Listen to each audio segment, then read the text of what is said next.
exatamente falando disso, que o PSOL seria um PT de calcinha.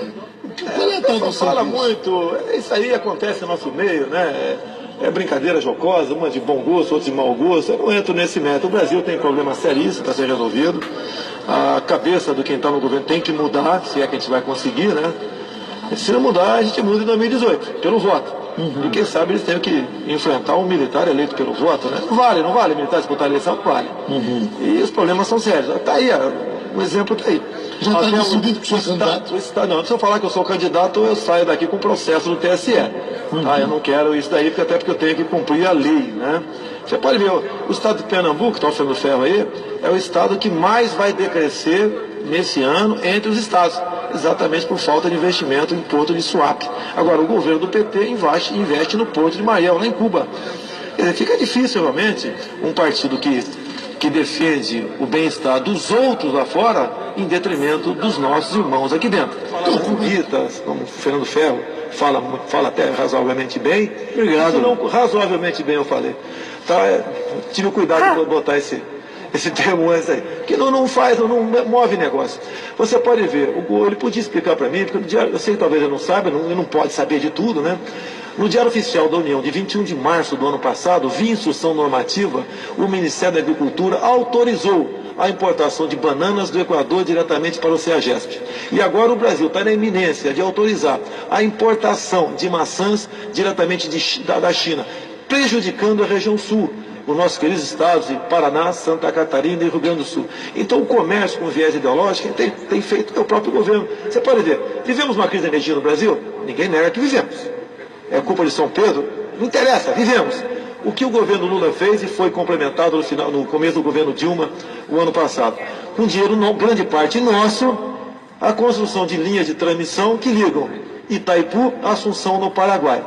O que quer dizer com isso aí? O Paraguai se aproximou dos Estados Unidos e a tendência é construir um grande polo industrial ali, onde passarão a produzir alumínio, cujo componente mais caro em sua produção é exatamente a geração de energia. Como você ficaria, caso fosse empresário em São Paulo, com essa crise energética? Quando você passa a depender de 40% do gás produzido na Bolívia para você mover seu parque industrial em São Paulo. Então esses problemas, você não pode tratá-lo com viés ideológico.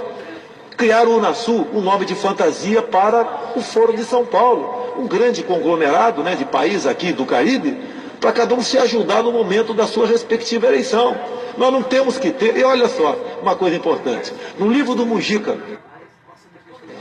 que chegou às bancas no começo desse ano, aqui no Brasil não tem sequer a versão em espanhol ainda, ele fala claramente que Dilma Rousseff usa-se das inteligências cubana e venezuelana para tomar decisões de Estado.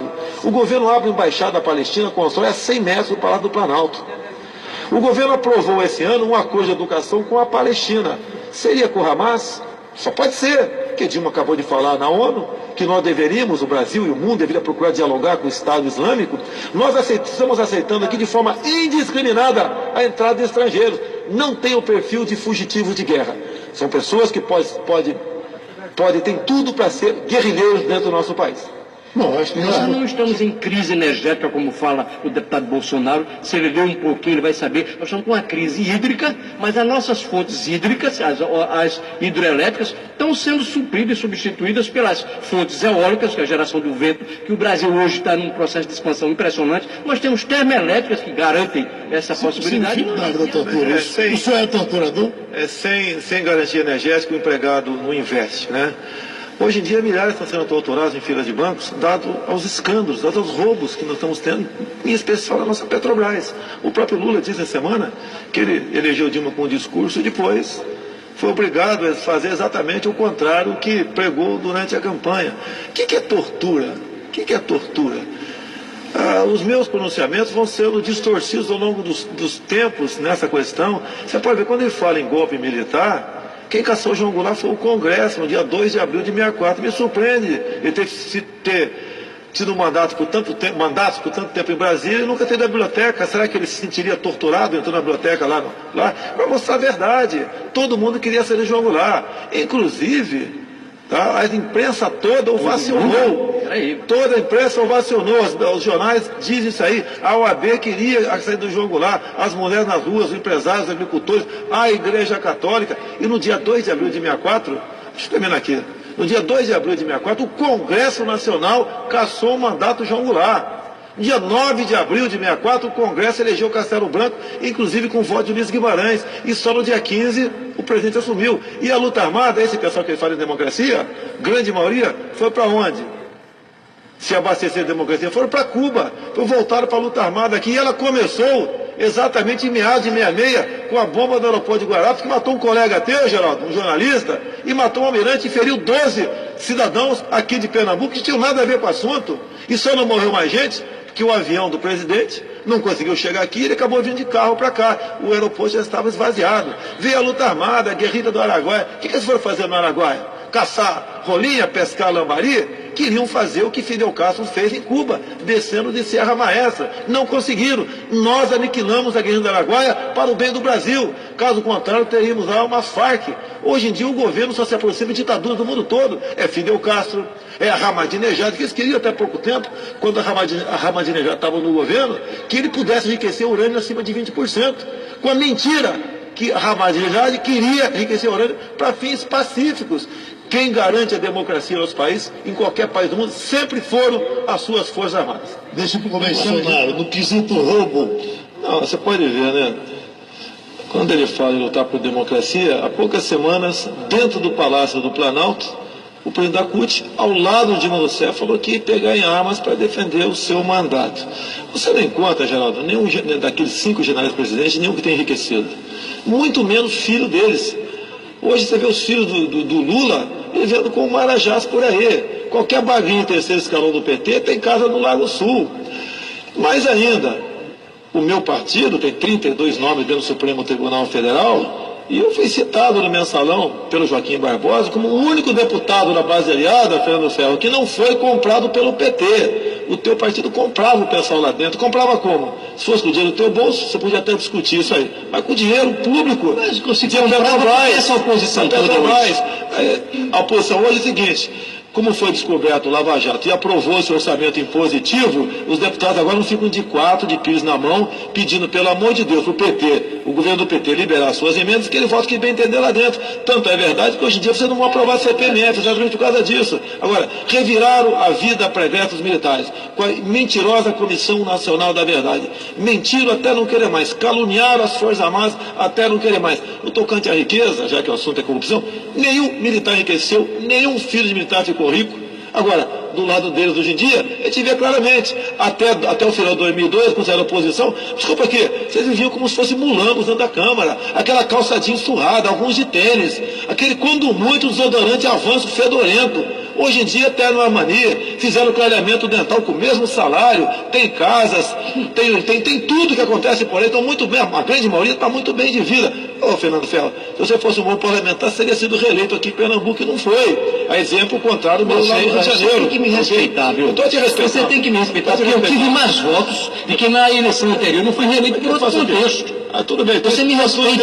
E eu tenho 5 mandatos íntegros, honestos, sem nenhuma mácula. Mas você defendeu o corrupto. Você não pode ser. Você defendeu o corrupto dentro da Câmara, na sessão em 2006, onde você defendeu o Roberto Brant do PFL. O acordo que vocês fizeram. Você não foi para que não fosse corrupto, não. O ministério que você mesmo disse. Combater a corrupção, combater os desmandos.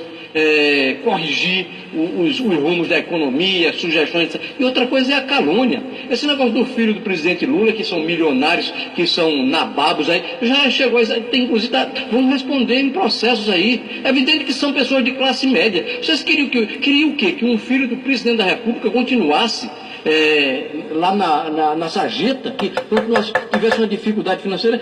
Ele tem direito de ser um cara de classe média ou não tem? Qual é o crime disso aí? Agora, o filho de Fernando Henrique, por exemplo, que foi muito mais aquinhoado, ninguém fala disso. O deputado Bolsonaro falou aqui dos mais médicos. Por que nós tivemos que trazer médicos de Cuba? Porque o médico no Brasil, aqui a maioria, não queria ir atender lá em Caetés ou em Pesqueira, no interior. Queriam ganhar dinheiro aqui na capital. Nem na periferia do Recife eles queriam ir. Nós tivemos que apelar para essa possibilidade. E é importante, eu tenho uma história política, tenho uma memória política, e me orgulho dela e desse partido que faz parte. A imprensa, deputado Bolsonaro, tem que ser livre, defendemos a imprensa livre. O governo hoje tenta controlar, e controla em parte a mídia, disciplinando ali a quem deve receber recursos da propaganda oficial de governo. É SECOM que decide isso aí. E quando fala em classe média, o filho do Lula é classe média, na frente do Lula, Marilena Chauí diz que a classe média é o que há de pior no Brasil. Retrógrados, bandidos, etc. E o Lula bateu palmas. Então, o Lula está batendo palmas. Seu filho são bandidos, segundo a Marilena Chauí, em vídeo que está à disposição na questão da internet. Quando fala-se em médico cubano, olha a mentira. Olha a mentira, ok? Você tem que dar exemplo, Geraldo, que você faz na tua vida. Você não pode pregar uma coisa no microfone aqui e fazer outra lá fora. Você vê algum petista já ser atendido por médico cubano? Todos, quando têm problemas, vão para onde?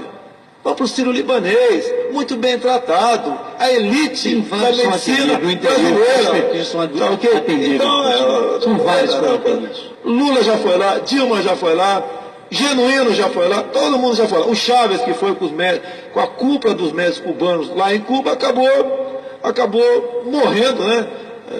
Morreu, não vou dizer graças a Deus, não, mas morreu, menos um aliado do PT para nos transformar numa grande ditadura comunista. Eles sempre perseguiram a ditadura do proletariado. Pelo voto.